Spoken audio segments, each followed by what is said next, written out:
अब वो बातें कई बार हो चुकी हैं, क्यों बात करते हो बार बार? वहां शंकराचार्य जी स्नान नहीं कर पा रहे हैं। काल नेमी को याद करने वाले बताएं कि कलयुग के काल नेमी कौन है। कि काल नेमी ही काल बनकर के इनके आएगा। सपा प्रमुख अखिलेश यादव ने अब शंकराचार्य मुक्तेश्वरानंद मामले पर सीएम योगी पर निशाना साधा है। हाल ही फिलहाल में सीएम योगी आदित्यनाथ द्वारा काल नेमी शब्द का इस्तेमाल किया गया, जिसे अभी मुक्तेश्वरानंद से जोड़कर देखा जा रहा था। इस बीच जब अखिलेश यादव को काल नेमी शब्द पर जब सवाल पूछा गया तो उन्होंने ये कह दिया कि काल नेमी को याद करने वाले बताइए कलयुग के काल नेमी आखिर कौन है? काल नेमी काल बनकर आएगा। जी हाँ, बिल्कुल सही सुना आपने। अखिलेश यादव ने यह भी कहा पत्रकारों से कि बार बार इस पर सवाल क्यों पूछते हैं? अब तक शंकराचार्य को जो है नहाने का मौका नहीं मिला है। सुनिए क्या कुछ कहना है अखिलेश यादव का। अब वो बातें कई बार हो चुकी हैं, क्यों बात करते हो बार बार? वहां शंकराचार्य जी स्नान नहीं कर पा रहे हैं।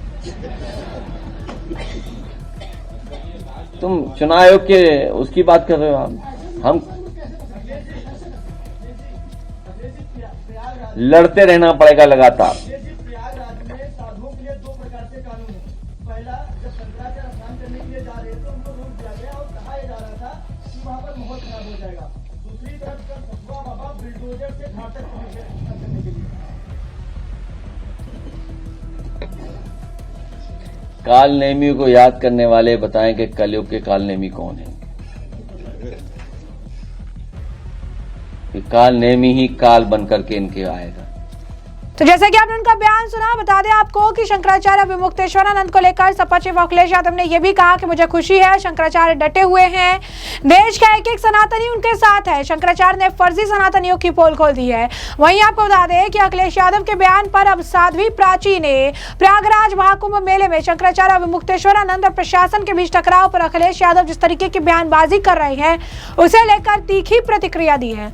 उन्होंने अखिलेश यादव पर गंदी राजनीति करने का आरोप लगाया। साध्वी प्राची ने कहा समाजवादी पार्टी की सरकार में शंकराचार्यों को लाठी डंडों से पीटा गया था। उन्होंने अखिलेश यादव को नसीहत देते हुए कहा देश सुरक्षित हाथों में है, उसे विकास की राह पर आगे बढ़ने देना चाहिए।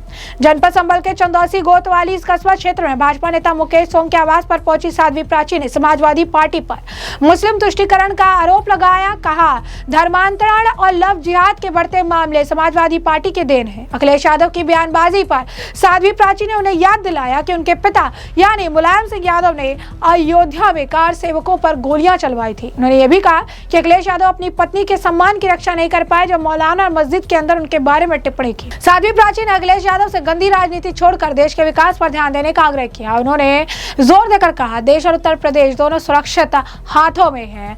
इसी के साथ साथ आपको बता दें कि उत्तर प्रदेश में जो SIR प्रक्रिया चल रही है इसे लेकर भी अब चुनाव आयोग और तमाम तरीके से जो है अगर आप कहेंगे बीजेपी पर अखिलेश यादव ने सवाल खड़े कर दिए हैं। उन्होंने चुनाव आयोग द्वारा नोटिस दिए जाने पर भड़क गए। कहा चुनाव आयोग द्वारा जिन नोटिस दिया जा रहा है उनकी जानकारी पॉलिटिकल पार्टी को क्यों नहीं दी जा रही? चुनाव आयोग निष्पक्ष नहीं है, वो सरकार से मिला हुआ है, अधिकारी सरकार से मिलकर गड़बड़ी कर रहे हैं। उन्होंने कहा कि हमसे कहा गया कि SIR के बाद मतदाता सूचियों को जो है कोई कसर नहीं छूटेगी। हमने उपचुनाव में देखा कि उपचुनाव में वोट लूटा गया। चुनाव आयोग ने कहा था CCTV फुटेज किसी भी राजनीतिक दल को नहीं दी जाएगी। क्या कुछ और कह रहे हैं वो सुनिए। कोई तो कारण होगा कि आधार से लिंक नहीं करना चाहते हैं। और अब तो ये भी सवाल खड़े हो रहे थे कि SIR नहीं NRC है। ये हम नहीं कहते, हम तो बहुत पहले से कह रहे थे, डे 1 से कह रहे थे। अगर हमारे पत्रकार साथियों को याद हो तो डे 1 से हम लोग ये बात कह रहे थे कि SIR नहीं है, ये SIR के बहाने NRC करा रहे हैं। और वही बात सोचिए सुप्रीम कोर्ट से निकल करके आई। माननीय सुप्रीम कोर्ट ने भी यही कहा कि क्या आप SIR के बहाने पीछे से NRC करा रहे हैं? सोचिए जो नोबेल प्राइज से सम्मानित हैं उनको भी अपनी नागरिकता बतानी पड़ रही थी। अभी कुछ दिन पहले हम सुभाष चंद्र बोस जी को याद कर रहे थे, उनके परिवार के लोगों को भी नागरिकता का प्रूफ दिखाना पड़ रहा है। तो इलेक्शन कमीशन क्या कह रहे हैं? तो ये इलेक्शन कमीशन सरकार और बीजेपी मिलकर के आखिर क्या कर रहे हैं ये लोग? हमारी बहुत सिंपल मांग है, आधार से लिंक कर दिया जाए वोटर लिस्ट को, और जो आधार बनाया जाए वो मेटल का कार्ड आधार हो। आधार तो नहीं है डुप्लीकेट, कि आधार। तो जैसा कि आपने उनका बयान सुना, उन्होंने कहा कि एसआईआर रिवीजन के माध्यम से कई किस्म की साजिश की जा रही है। हम सभी जानते हैं इन्होंने बीएलओ को ट्रेनिंग कैसी कराई है, कई बीएलओ की जान चली गई। चुनाव आयोग क्या कर रहा है, एक ही नाम से दो वोट बन गए हैं। मेरी मांग है चुनाव आयोग हमारा सहयोग करे। उन्होंने तंज कसते हुए कहा कि वोटर लिस्ट यूपी की इतनी सेक्युलर हो गई है कि कागजों पर भगवान दास के नाम, घर में मोहम्मद अफजल का नाम दर्ज किया जा रहा है। क्या कुछ और कहना है उनका, सुनिए। ये आप रन थ्रू कर दो। ये देखिए, ये है लिस्ट और बाकायदा लिस्ट है नाम के साथ। और तब हम लोगों ने, जब हम अपने एफर्ट से मैनुअली, हमें कोई टेक्निकल सपोर्ट नहीं मिल रहा है, हम कैसे ढूंढेंगे, हम कैसे ढूंढेंगे कि डबल है नाम, हम कितने पन्ने पलटेंगे। तो मेरी मांग है कि इलेक्शन कमीशन हम लोगों का सहयोग करे। वो टेक्निकल एक्सपर्ट्स पार्टी कार्यालय भेज दें, या कोई लैब हो या कोई ट्रेनिंग इंस्टीट्यूट हो, वहां हम अपने वर्कर्स को भेजेंगे बूथ स्तर के, जिससे कि वो भी ट्रेन हो करके आए और ये पता कर सकें कि कोई डबल बोर्ड तो नहीं बना लिया बीजेपी ने, या फर्जी बोर्ड तो नहीं बना लिया है, क्योंकि अब फर्जी बोर्ड बनाने की तैयारी कर रहे हैं लोग।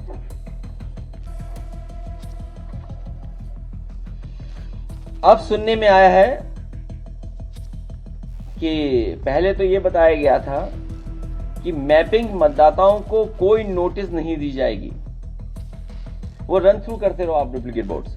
लेकिन अब मैपिंग में भी लॉजिकल एरर के नाम पर 2 करोड़ 22 लाख मतदाताओं को नोटिस भेजी जाएगी। पहले बताया गया था कि मैपिंग मतदाताओं को कोई नोटिस नहीं दी जाएगी, अब तैयारी है 2 करोड़ की। तो कुल मिलाकर जो नोटिस जाने वाली है वो 3 करोड़ 26 लाख मतदाताओं को नोटिस भेजी जाएगी। सबसे महत्वपूर्ण सवाल कि सुनवाई नोटिस की जानकारी राजनीतिक दलों और राजनीतिक दलों के बूथ लेवल एजेंटों को नहीं दी जा रही है। सुनवाई कब होगी, कैसे होगी, उसकी कोई जानकारी बीएलए को नहीं दी जा रही है, पॉलिटिकल पार्टी के एजेंट को। सुनवाई, नोटिस सुनवाई स्थल पर चस्पा भी नहीं की जा रही, इसका मतलब जानकारी ही नहीं होगी।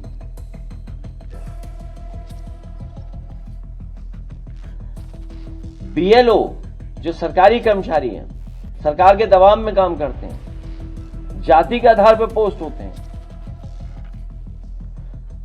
सुनवाई के समय मौजूद रहेंगे, लेकिन राजनीतिक दलों के बीएलए मौजूद नहीं रहेंगे। आप पहले तो कह रहे थे कि बीएलओ बीएलए दोनों मिलकर के काम करेंगे, जिससे कोई अगर कमी है तो किसी भी पॉलिटिकल पार्टी का बीएलए उस समय मदद कर सकता है बीएलओ की। और बीएलओ, तो जैसा कि आपने उनका बयान सुना, इस दौरान इन्होंने ये भी कहा कि एसआईआर को लेकर कहा कि एनआरसी लागू करने का ये चोर रास्ता है। सुप्रीम कोर्ट ने भी पूछा कि क्या एसआईआर के बहाने एनआरसी की तैयारी है। हालात ये है कि नेताजी सुभाष चंद्र बोस के परिजनों तक के नागरिकता प्रमाण मांगा जा रहा है। उन्होंने मांग की कि वोटर आईडी को आधार से लिंक करके एक पुख्ता सिस्टम बनाया जाए ताकि धांधली रोकी जा सके। क्या कुछ और कह रहा अखिलेश यादव, सुनिए। मदद ले सकता है बीएलए की, लेकिन अब क्या कर रहे हैं आप, बीएलओ को तो बुला रहे हैं लेकिन बीएलए को नहीं बुला रहे हैं आप। सुनवाई के बाद फैसले की जानकारी मतदाता को नहीं दी जा रही है और सुनवाई स्थल पर चस्पा भी नहीं की जा रही है। भाई आप सुनवाई और आपस में क्या तय कर रहे हैं आप? इसका मतलब कोई बहुत बड़े पैमाने पे मैनिपुलेशन करने की तैयारी चल रही है। और सबसे महत्वपूर्ण कि बीजेपी मानसिकता वाले अधिकारी को हियरिंग में लगाया गया है। जो अधिकारी लगाए गए हैं, कौन सा टेस्ट है बीजेपी के पास ही पता नहीं। एआई का लैब तो जानते हैं कि नहीं जानते सरकार वाले, लेकिन ये टेस्ट कहां होता है? उन अधिकारियों को लगाया जा रहा है जो बीजेपी की मानसिकता है, बीजेपी को सपोर्ट करें, जो वोटों में हेराफेरी करें। तो हमें उम्मीद है इलेक्शन कमीशन इन चीजों पर ध्यान देगा और जो बीजेपी के दबाव में भी कुछ काम कर सकते हैं अधिकारी, और करेंगे। जैसे में आपने तमाम बयान सुन लिया और हमने आपको जो पूरा मामला है विस्तार से बता दिया है कि ये पूरा मामला क्या है, और इस पूरे मामले पर अब आपकी भी जो राय हो कमेंट सेक्शन में कमेंट करके हमें जरूर से जरूर साझा करिएगा। धन्यवाद।